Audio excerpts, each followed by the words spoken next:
Let's talk about ibuprofen. Ibuprofen has onset of action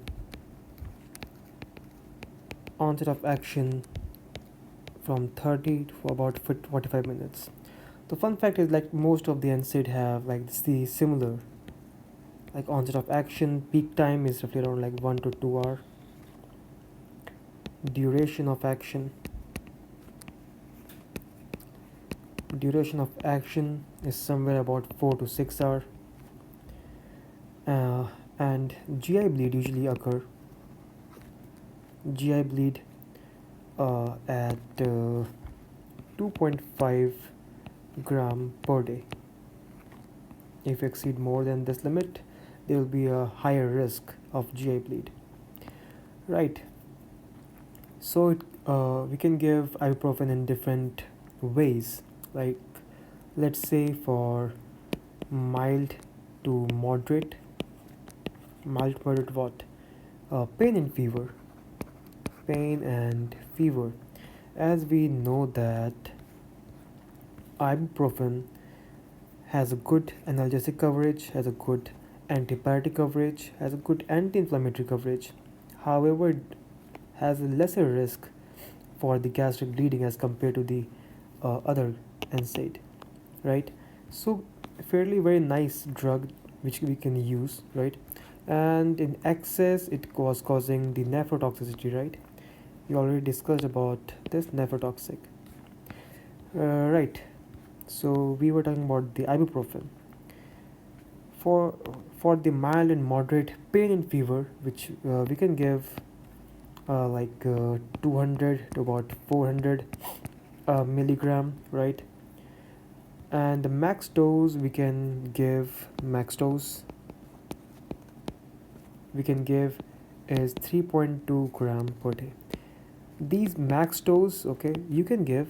However, the bleeding will still occur at about 2.5 and more than that. You can expect there will be bleeding, right? Now, if you keep on increasing the dose, there will be severe bleeding, right? At 3.2, you will enter a toxic range of ibuprofen.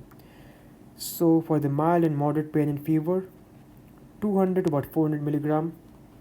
Now because the max dose is about 3.2, similarly we can divide this dose.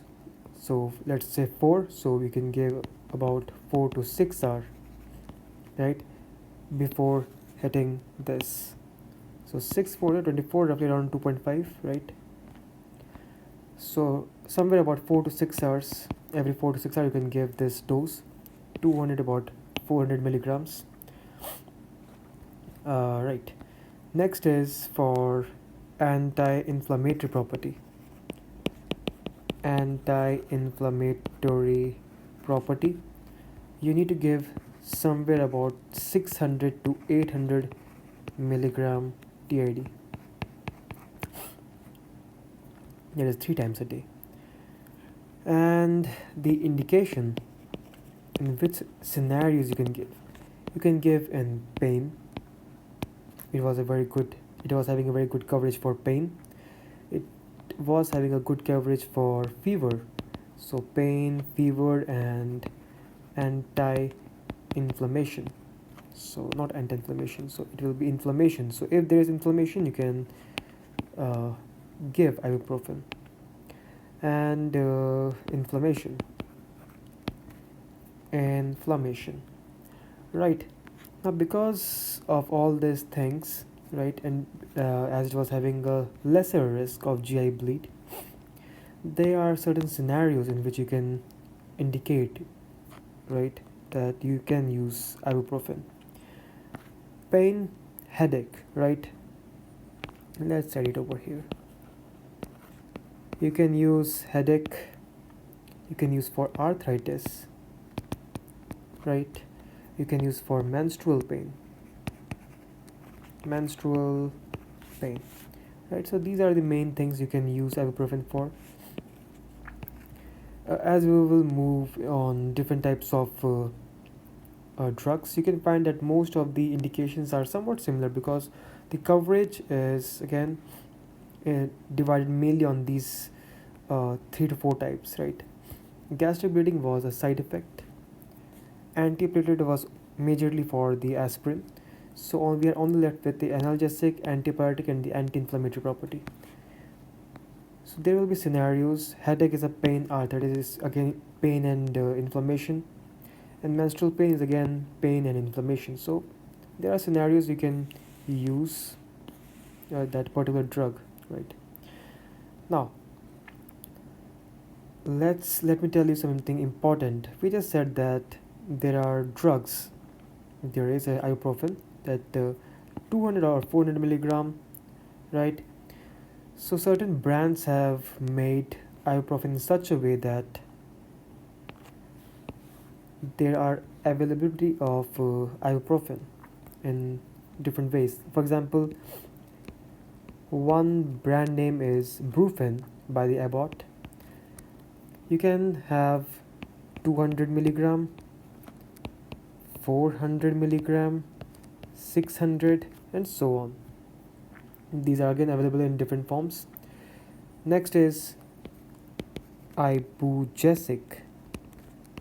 Ibugesic is again 200 milligram and 400 milligram.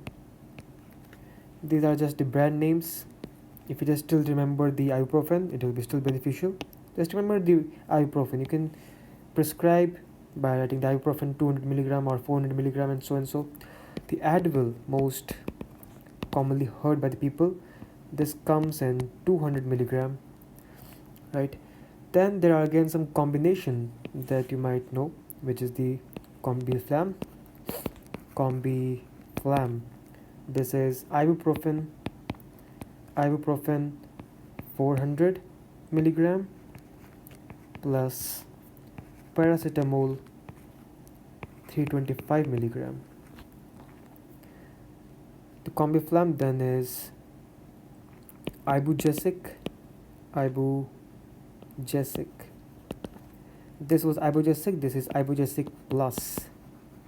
So for the Ibugesic it is ibuprofen 200 milligram and plus paracetamol 325 milligram. Most commonly we go with the Combiflam because ibuprofen is again safer drug, right? 400 milligram still you can use. So rather than jumping on to the 200 milligram and then to the 400 milligram, we start with the Combiflam 400 milligram because Combiflam overall is a good drug, good and safe drug. And lastly, there are again so many more combinations. We'll just focus the more important and the most useful one, the Zerodol. Zerodol is for the aceclofenac plus paracetamol plus ibuprofen, right?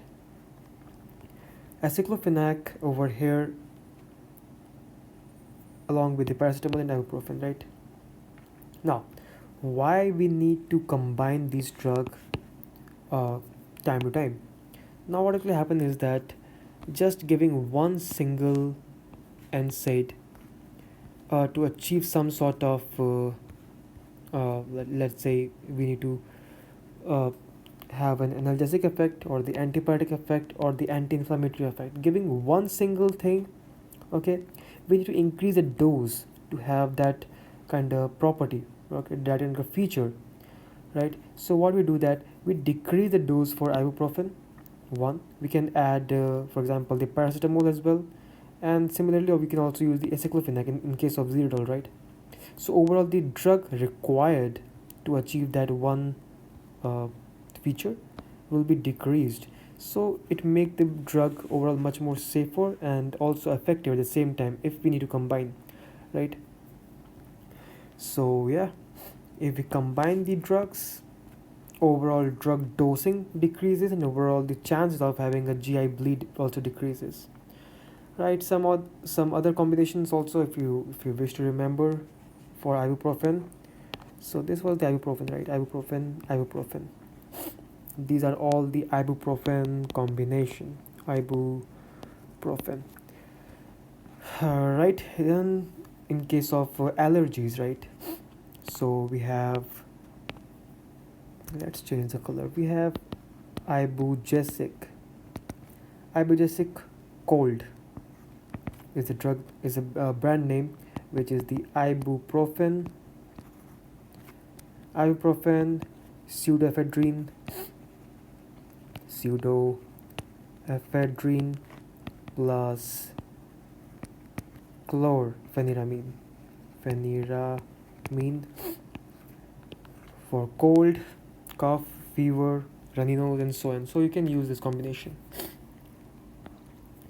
Ibugesic cold. Next is Coldarin. Again, I'm just telling you the combination. Don't need you to remember all of them, right? Just remember the ibuprofen and the main one, Combiflam. You go with the Advil, right? Again, if you're using a single dose, you can use any of them, completely safe, right? Coldarin 1B, it is ibuprofen plus phenylephrine plus chlorpheniramine. Again, they will be all sedative, right? So you need to tell the patient that it can cause some sleepiness, drowsiness, etc. Then Ibunex, a very good drug for inflammation, which is the ibuprofen along with the ceratopeptidase. Someday I will just try to make a separate lecture on the ceratopeptidase. Very, very important drug, really.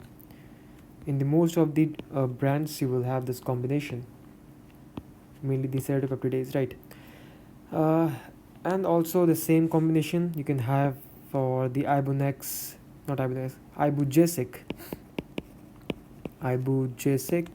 SP. SP stands for the ceratopeptidase over here, and Ibugesic for the ibuprofen. So ibuprofen plus same thing, right?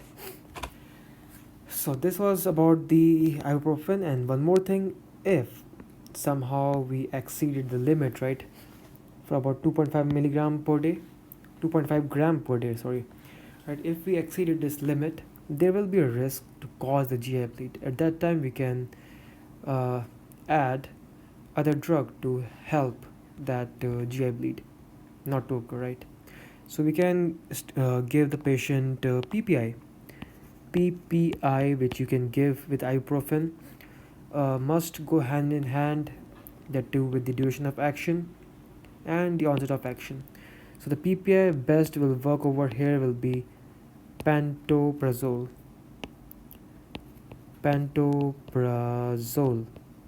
right?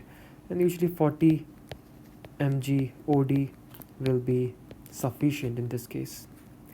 However, again, if you're having a one single dose, if you're having just a headache or a fever, if you want to combine ibuprofen with paracetamol, just one single dose or two, even three, you're fine, really. You can have this drug without having a pantoprazole. However, again, if you're giving this ibuprofen, do note the other comorbidities, right, before prescribing. Just check the patient very well. If it is well, actually ibuprofen is very well tolerated also, right? So chances of going something bad is not that much. So yeah, ibuprofen, let's write it over here. Ibuprofen along with pantoprazole. You're right, you can give this combination. For the aspirin, it was omeprazole, right? Some other day I will try to make a separate small lecture about the PPIs and how we choose those PPIs for particular NSAID. Again, you can give any PPI, doesn't matter, but why to give unnecessary load to the patient, right? Because most of them have higher potency, some act for longer duration of action, and if you're giving an NSAID for a shorter duration of action, why to suppress unnecessary the stomach, right? Because acid is also important for us. Acid decreases the occurrence of infection. There are a lot of properties of the acid also, right? Absorption of nutrients, digestion, and so a lot of stuff. So having PPI, okay, it is a good drug, but again, uh, putting a patient on a longer term on PPI is also not nice. So anyways, that's a separate lecture we can talk about. So this was all about the ibuprofen. See you on the next video. We'll talk about the naproxen, the big brother of ibuprofen.